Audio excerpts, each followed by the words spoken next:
Did Christianity copy other religions? Big time. But I think it's more accurate to say they adopted other myths. And this was such a big problem for early Christians that they had to address it. Exhibit A, about the year 150, Justin Martyr writes a letter to, among other people, the Emperor. No, he probably didn't read it. But in it he says, "We regard nothing different from what you believe about the sons of Jupiter, Mercury, the teacher, Asclepius, the physician, who was taken up to heaven by a lightning bolt, Bellerophon, though mortal, was taken up to heaven by a Pegasus." That should sound familiar to any Muslims in the audience, by the way. "We believe nothing extraordinary for you who believe that Mercury was the angelic word of God, that Perseus was born of a virgin." Then he says, "We believed those things too before we were invited to a youth group with a rock band and a snack bar. That's when we learned about Jesus."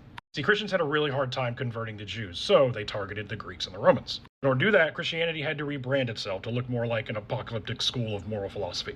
See, they weren't denying the accusations that they were borrowing these myths. Instead, they argued that Jesus lived a much more moral life than all those other gods. And that's why they converted.